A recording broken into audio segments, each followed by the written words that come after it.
good evening. We shall go on to the important topic today called the ostomies. The ostomy means its mouth. It's called stoma creation. Stoma means mouth. You must be knowing stomatitis and all. So it is nothing but making an opening in the abdominal wall, bring out one of the gut and make the effluents come through this, so that the patient do not pass motion parvae naturalis. It has got its own indications. Depend on the stoma you bring, it can be a jejunostomy, which you do not do because of the high output. You do an ileostomy or a colostomy.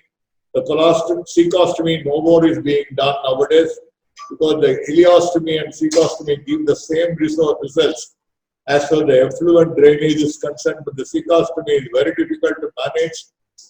Cecostomy and the ileostomy or any other colostomy, either it can be a transverse colostomy or a sigmoid colostomy. It can be in the form of end, it can be in the form of lobe. Everything we'll go ahead today. I'm going to discuss this ostomies because most of the surgeons do not come across many of the ostomies. They get into complication. They must know how to do an ostomy. They must also know how to manage if there is a complication. So we'll go to the next slide. Today we are going to talk about part 1. Part 1 is introduction to the stomas. How to create a good stoma. The types of stomas we will discuss today. In part 2, we will discuss about the complications which are immediate, early and late, and management of complications.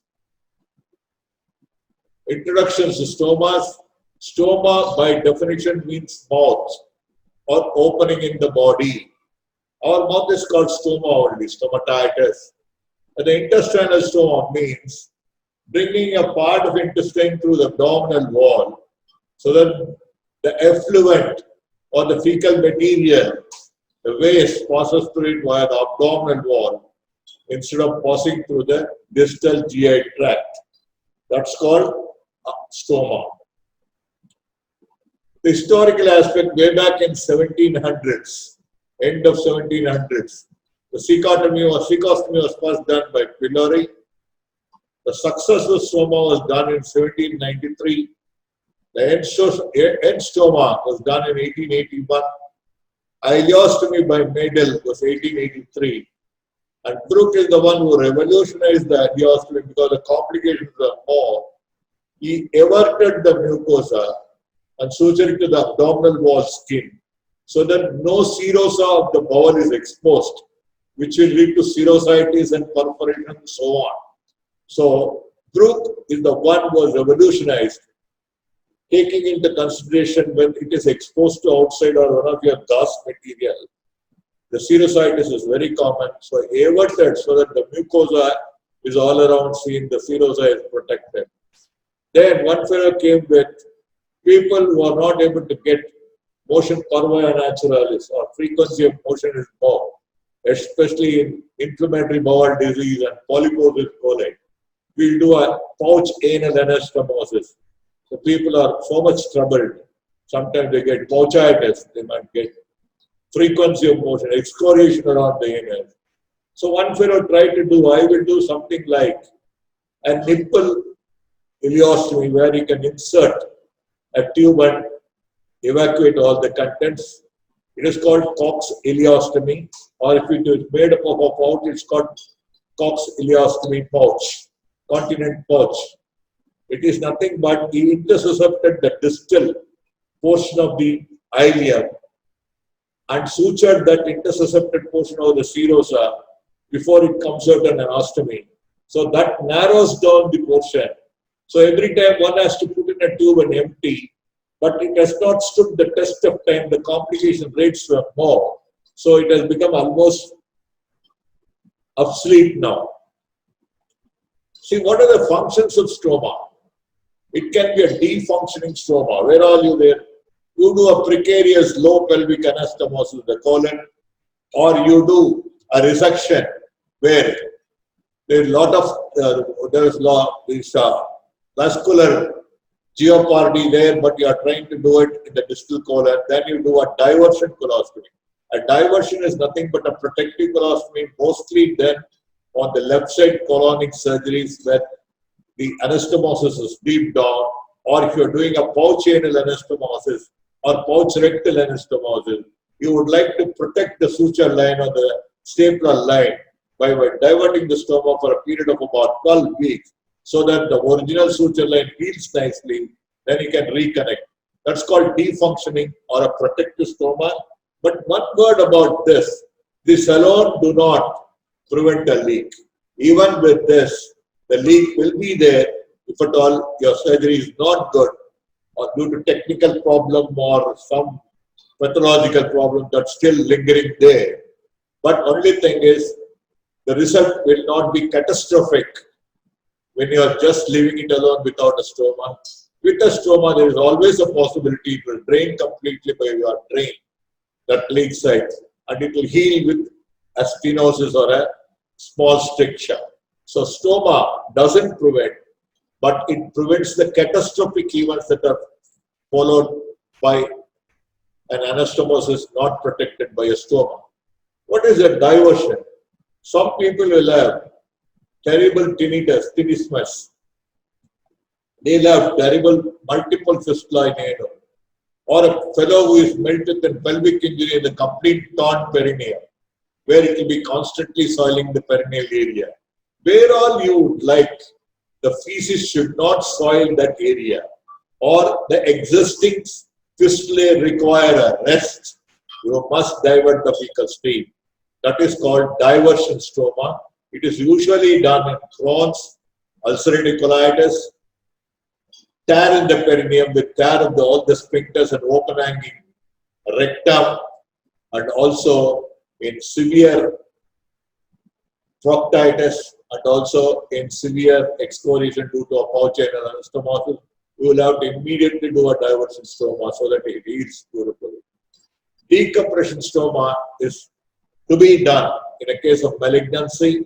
If it is causing an obstruction, you can resect if it's possible. If it's not resectable, or if you want to send the patient for a preoperative neoadjuvant therapy, which is very much as coming way, especially more so on the left side of colon, you must decompress the obstruction, because obstruction per se is a very dangerous thing. It takes the staging to a different level.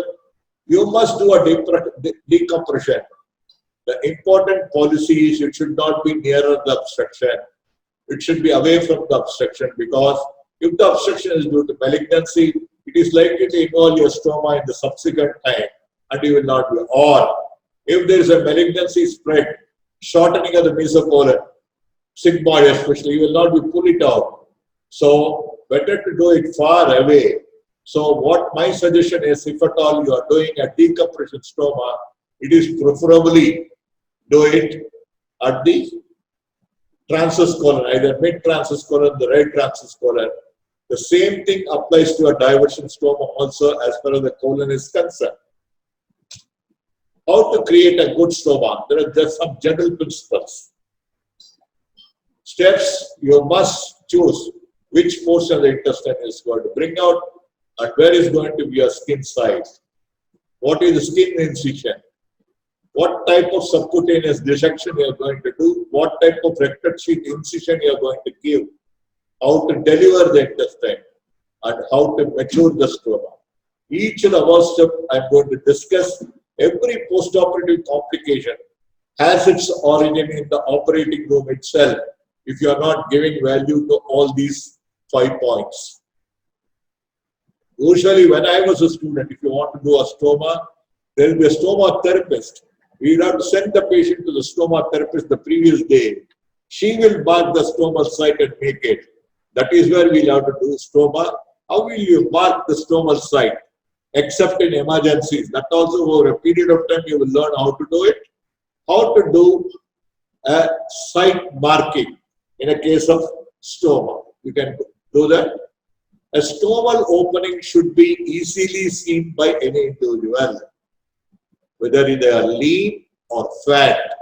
If they are fat, you must put it over the mouth of the fat so that they can look it down like that, because they will be able to know whether it is getting bleeding There is a lot of granulation tissue, is there excoriation, everything. And cleaning also is possible under vision. Rather than otherwise, they'll have to keep a mirror in front of that and clean. That is very cumbersome. Keep it in an ideal site so that when the patient wants to look, they must be able to look the stomal site either in a standing or in a sitting posture. Should overlay the rectus abdominis muscle on the smooth skin surface. What is that? You must not do it in the skin crevices. You must not do it near the skin already scar existing area. So avoid making stoma on the previous skin incision, nearby phony prominences, skin folds and belt line.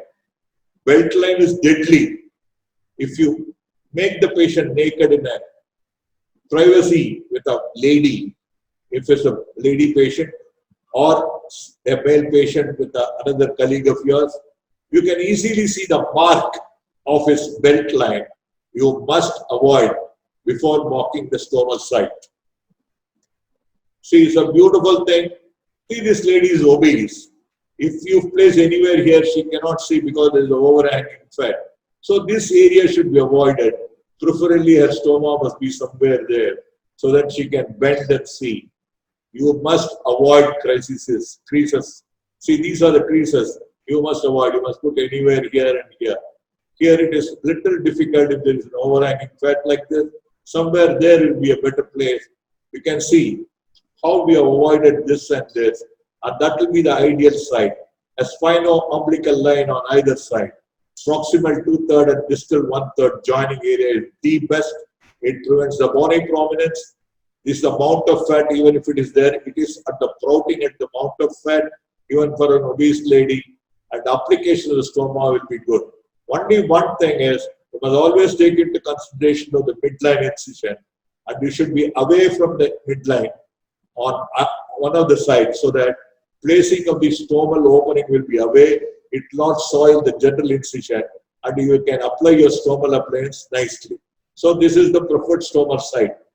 Please understand, because I have seen innumerable complications made by not only a general surgeon, a person was not trained, but he is a surgical gastroenterologist, was not trained or was not seen much of stoma.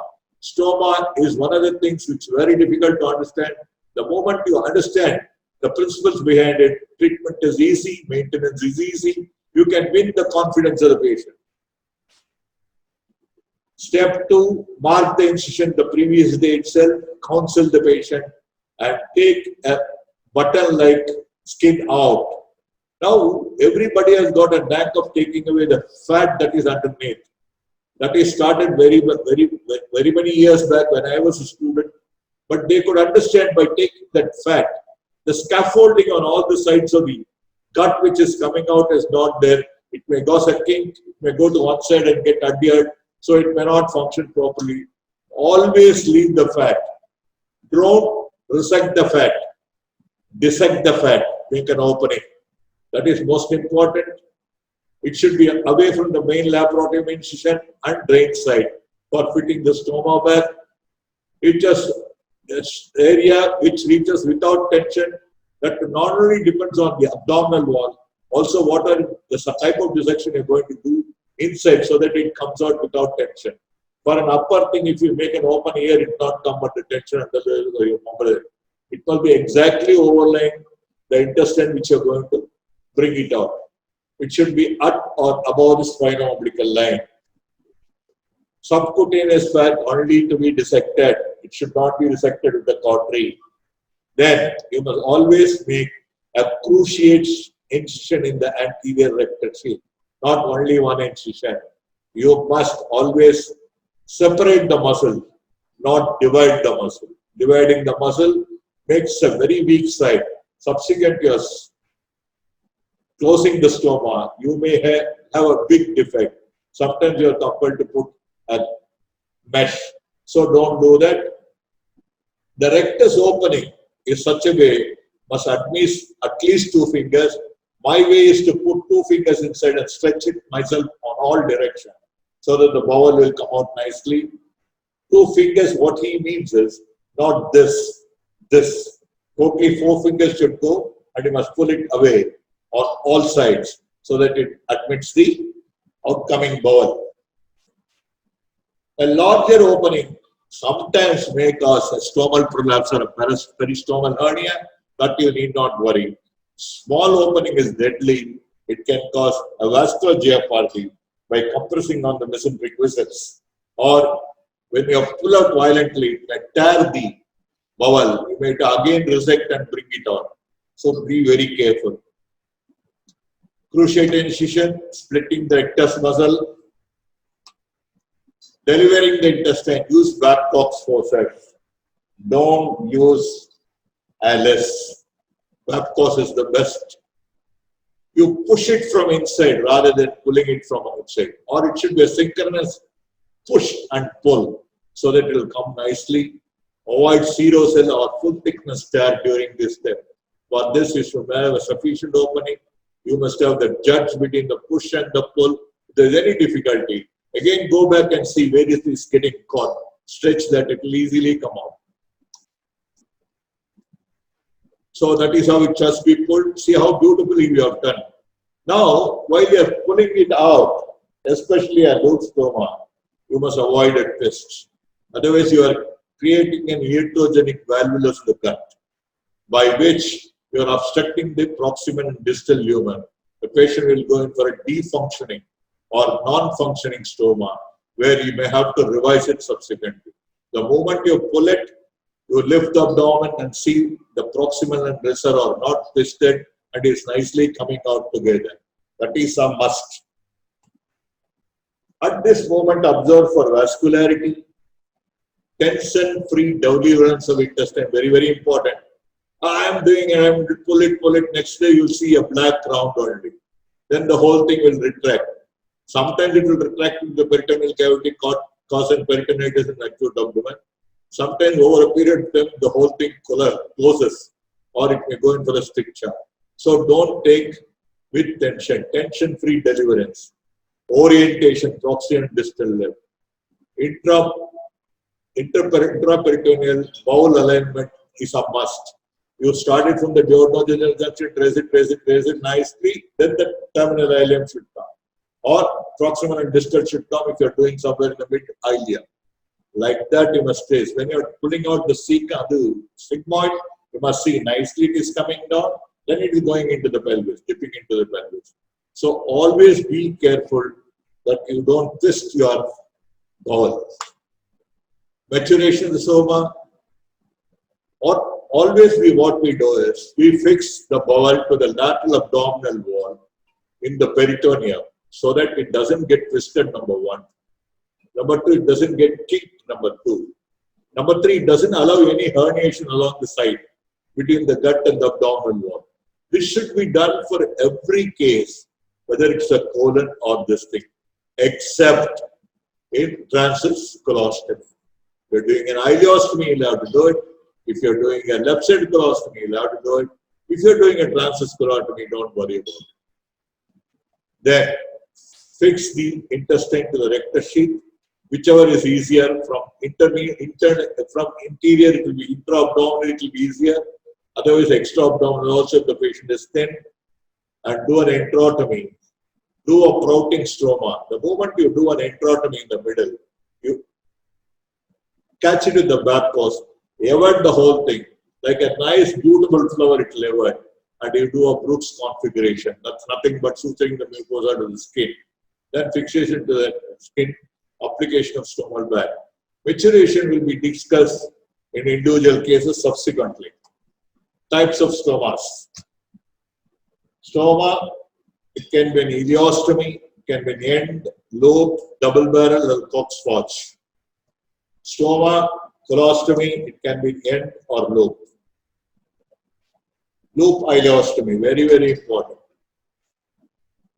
It protects the ostomy after proctocolectomy and ileopouch anal anastomosis. In familial polyposis coli, familial adenomatous polyposis, or inflammatory bowel disease, where you form a pouch. Protective stoma for anti-resectional. Whenever you do an anti-resection below the peritoneal reflection, you're not very sure whether your anastomosis is good or not. Anyway, over the table, we will be verifying the downward, whether it is complete without discontinuity, both proximally and distally. Also, we will pump in air from below and see whether there is any leak or not. If you're very sure these two things are all right, if you're a very senior surgeon, you can just leave it that. But if you've got slightest doubt, because the continuity is not uniform in the downhead, or there is suspicion of small leak, don't try to suture it. It will not be possible. Do a diversion, a loop ileostomy. This will heal beautifully, but try to keep a good drain near the anastomotic side. Whatever effluent comes, a little bit mucus and all will get absorbed, drained out. Advantages: reversal is easy. You can do an extra peritoneal closure also and push it. You need not require another laparotomy. You can always close the stoma and keep it in an extra peritoneal position. It will do well. Thousands of cases we have done. Then, disadvantage: there will be a fluid and electrolyte loss, and there can be an incomplete diversion. That incomplete diversion is totally taken off by one technique called Turnbull technique. I will tell you what is Turnbull technique. If you do a total Turnbull technique, it becomes something like end ileostomy, and it will not get soiled. It will not soil the distal lobe. This is Turnbull technique. Imagine this is going to be a proximal. This is going to be a distal. If you cut 3/4 and 1/4 junction of the whole bowel up to 2/3 circumference and evert it, the whole thing which is going to function comes out, whether this small fellow will be seen somewhere there only. See how it is. So this cannot soil this, and it will be totally dysfunction. It is amounting to an end ileostomy with a mucus fistula, but advantage is closure is easy. So what you do is you cut and put in a Babcock's into this, evert the whole thing, it will evert. Anyone who has worked in my unit will know. And beautifully suited. Simple. So Turnbull functionally is a total diversion ileostomy. That is what Turnbull technique is there. So this is how the Turnbull, this is the thing. This always should be below and this should be above. Why? Because it cannot soil. Whatever pours out like this. Below means it's inferior, this is superior. That's all, so simple as that. End ileostomy. Emergency proctocolectomy. You are doing it. You are not able to do or colectomy. You can either bring the end of the colon as an ostomy, or if you are doing an emergency proctocolectomy with the primary anastomosis, bring the other lobe, that is the ileostomy, so that the anastomosis will be protected. Extended intestinal resections like intestinal ischemia, you keep an ileostomy to see whether it is going in for gangrene again, any color change, so that you can reopen the abdomen. Best thing would be a laparoscopy and don't resect furthermore. Failure of the ileal pouch anal anastomosis. Very, very common indication in a proctology and proctocolology unit, because they do frequently pouches. So far, we have done about more than 10 pouches in my career here. This year itself, we have done about 2. Correct? And all of them have uniformly done well. So this is, if it is a pouch failure, then you have to do an immediate diversion and ileostomy. Disadvantage: how high output loss of fluid and electrolyte, but this is only temporary. After some time, the output reduces and the ileum gets colonized. You will get something like a semi-solid motion. Sometimes you may get even a hard, because over time, this ileum gets colonized. Reversal requires a formal laparotomy. If at all you want to reverse, it requires a formal laparotomy. These are the disadvantages. But no disadvantage for surgeon. I don't take this as a disadvantage at all. See how beautifully he has done a Brooks. Nicely, like a nipple, it is coming out. Beautiful ileostomy. Why? Because it is well away from the abdominal wall, nicely averted, no serous, nice pink and rosy, and all the effluent will come at least 2 centimeters away from the abdominal wall and empty. And excoriations will be very, very, very minimal.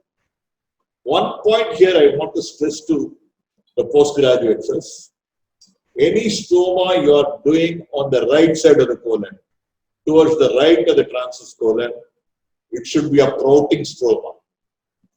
Either if it is a transverse colon stoma or it is an ileal stoma, it should be protruding, it should be away from the abdominal wall because the contents are highly digestant, the contents are irritant, the contents are liquid.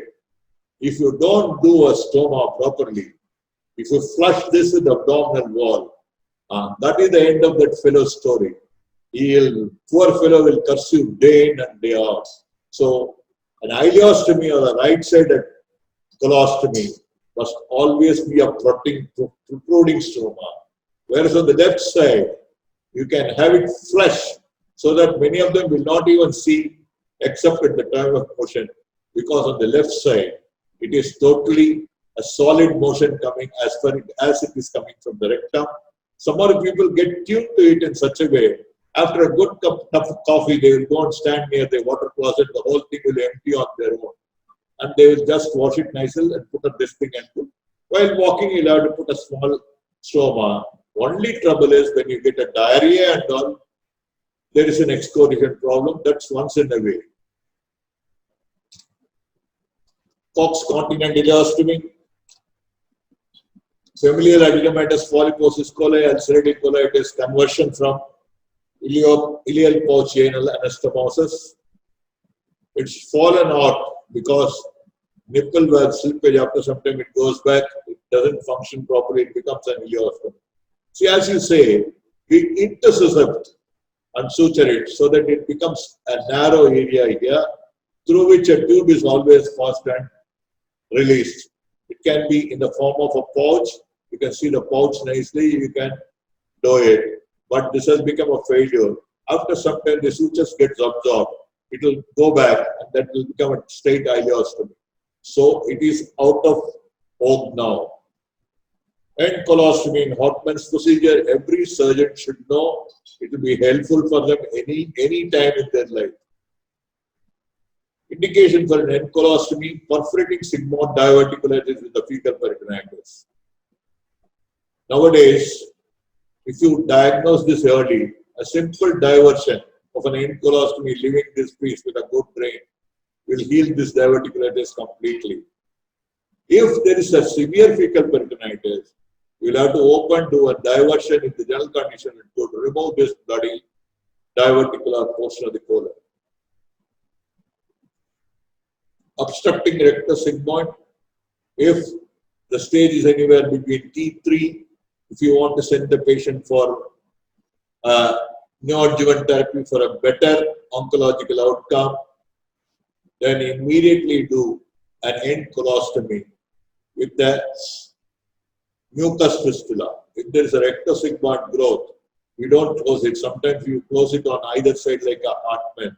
It will become a mucus containing thing, it may leak. If it is far below the rectus sigmoid junction, then bring that as a mucus fistula and this as an end colostomy. Or in abdominoperineal resection, we have to leave the patient only with a permanent colostomy.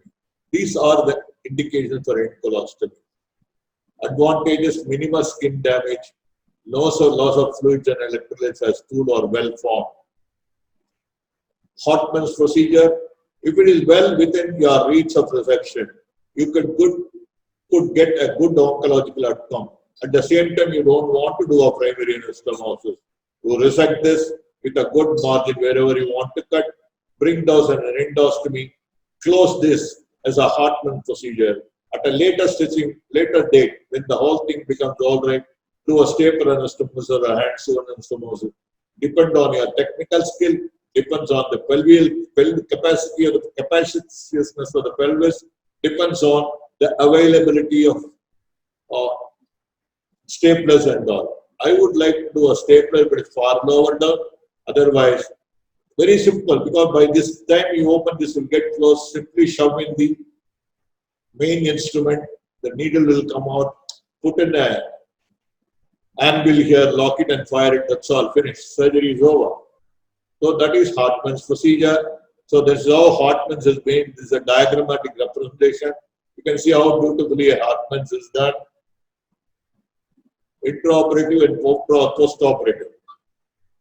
Lobe colostomy, lobe sigmoidostomy and lobe transverse colostomy. I never do a lobe sigmoidostomy except in cases where there is a good colon is seen in a plain X-ray. Otherwise, most of the lobe colostomies are done for a distally occurring malignancy. Sometimes there will be a frozen pelvis. There will be carcinomatosis with shortening of the transverse sigmoid mesocolon. You will not be able to deliver it out. Some other time you may have to do a sigmoidostomy, lobe sigmoidostomy with a local anesthesia. I have done many number of cases. So the preferable would be a transverse colostomy. Only thing is maintenance is little difficult. The patient is likely to lose little of electrolytes and fluids.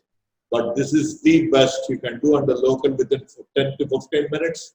You can get the patient relieved of his problem. Indications: inoperable rectal malignancy, complex perianal fistulas. I will not agree for a lobe sigmoid colostomy. Unlike Turnbull technique in an ileostomy, a lobe colostomy is not totally defunctioning.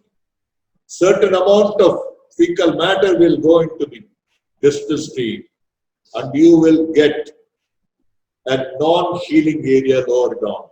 It should have a total diversion, either in the form of an end colostomy with a mucus fistula. That would be the best for the complex and inflammatory process. A mucus fistula with an end colostomy will be the best rather than a lobe colostomy. Take it in your mind, I'm telling you, you will have to do, if at all doing with a sigmoid, an end colostomy with a mucus fistula. But if you are doing at the transverse colon, you can do a double barrel. Again, it is something like a mucus fistula with an end thing. And never ever do a lobe colostomy to defunction, to prevent inflammation which is ongoing there to come down. You will have to do an end only. If you are doing in the right colon, do a double barrel. If you are doing in the left colon, do a mucus fistula and this. Or here also a open colon with a mucus fistula. Later on, you can always do it off. This is not an emergency. This is an elective case. You can do it nicely. I am not in favor. Rectal carcinoma, you will have to do a lobe colostomy only because if you obstruct here also, it will become an obstructed colon. One day it will burst. So for all obstructing or sphenomusing rectal carcinoma, a lobe colostomy will be the best. Or a lobe end colostomy with the mucus fistula is the best. The best thing is to pull out a lobe and come out. Anal incontinence, again I won't agree on a lobe colostomy. Again it requires an end or a double barrel or an end with a mucus fistula. Lobe transverse colostomy is the easiest thing to do. You do either below the costal margin, either side of the umbilicus, pull it out, see to that it doesn't overlay on the abdominal, this bone, but is costal margin. See to that it doesn't go near the thing. You can put a simple transverse incision. Nicely open up. You can see the momentum, just pull the momentum. The underneath is the colon. Clear the momentum in that area. Little bit of appendices, epiploic area, clean that. Pull out the transverse colon. Put a stick underneath. Avert it and mature it immediately. So one of the easiest surgeries to be done. See, that's how it is being done. See how beautiful it is. What I do is, if I don't get all this, I put a Rayleigh tube here. Fix it on the abdominal wall so that it prevents a retraction. After a period of about 21 days, you can remove it off. Remember, ileostomy has to be pouted. I have already told you. It should be protruding. Colostomy can be made flush because that is liquid, this is solid. That has got more digestive enzymes, this has got less. So you have to do that. Double barrel, it's only an addition how to do it. A double barrel is nothing but again a mucus fistula with an thing. Again, originally when I was a student, when they do a double barrel, there is only one thing called entrectom. It will be like this. Both will be by the side. It will not be like this. Picture depiction is not correct. You put that entrectom, which will come like this in between. Day by day, you screw it. The medial wall, which is adherent in between the two lobes, will get sloughed off. One day, it will come out nicely. And without any suturing, the ostomy will get closed. But it's called spontaneous closure of the ostomy. When you take off the medial wall by slowly causing an ischemic necrosis. That's called entrectom. That's called historical. Nobody does it. But you can still do a double barrel and then do a definitive surgery after that. This is a colon with the small bowel as a double barrel. How beautifully we have sutured it. What we have to do it when you are closing when the entrectom is there. It is a prong-like thing. Shove it in the medial side. Then start screwing. It will come hugging and it will digest off the medial wall. This will automatically get closed. That is what it is. So again, double barrel colostomy. That's end colostomy with the mucus fistula. Now, if you are well versed with some of the hepatobiliary surgeries, for repeated stones in the intrahepatic portion of the bile duct or a repeated strictures, we used to keep one loop called access loop. The access loop in that area is kept either underneath the skin or it can be put into one of the viscera so that through the endoscope you can go and remove all the stones or this thing. But somehow, entering into the viscera, especially they can do an access loop through the jejunogastrectomy, the limb which is draining the bile. But that turns out to be most useless. The best thing is to put the bowel, the terminal end of the bowel, where you have divided for a Roux-en-Y jejunostomy in the subcutaneous area. Or the other bowel, if you are not bringing down the other lobe, which has got a continuity, the subcutaneous area. So that future, if there is any recurrence of stones, there is any recurrence in the stenosis, you can open that stoma, put in your scope and see, and do the treatment. That is why the access loop is there. Access loop is still followed in many centers. I also follow it if I get a case like this. Something like that, the people have come with ghost ileostomy. What they do is, they bring the ileum, either fix it to the lateral abdominal wall or extrarectally or in the subcutaneous area. So that if anything happens to the distal anastomosis by the clinical suspicion on the day 1 or 2, you need not open the abdomen. Simply make an incision there and pull out and do an ostomy. It does not come very good. It not come in a big way. But to my knowledge, I understand this is quite reasonable. I also will try in some of the cases when we start back our routine surgeries because it's not going to harm anything. It is something like an access loop. See how beautifully this thing is kept here and this. Whenever you want, you make an opening and you need not do a laparotomy. Until otherwise, there is a lot of soiling to keep a drain. That also can be done under ultrasound guided PTBD. So it can be done intraperitoneally, intraparatally, subcutaneously. Viscus is not opened. It's not a true stoma. It is sham stoma, but we can make it as a stoma whenever you want to. It is exactly the replica of an access loop done for bilioenteric anastomosis, for recurrent stones and recurrent strictures. Ghost ileostomy in anterior sections. That's all I have already told. Not at a standard care, but I am very much in favor of this. If a case comes, I'll try. Any number of cases I'll try, rather than doing an ileostomy. I can do a bedside ileostomy if I am able to keep it underneath the skin. Simply inject a little bit of local, bring the loop out, open it and be done with it. Instead of taking the patient again, oh, what's happening? I am in for ghost ileostomy. Introduction to the stoma complication, we'll talk about one or two things. Tomorrow we'll proceed. Edema, ischemia, necrosis, all the things are due to bulky gut coming outside with all into fat or a narrow opening. Bleeding, you're not very careful to ligate the edges properly. Hematoma, when you pull, you get an hematoma in the mesentery or in the wall of the bowel, wrong side. These are the immediate complications. Because of that, the early complications are retraction, if you're putting it under tension.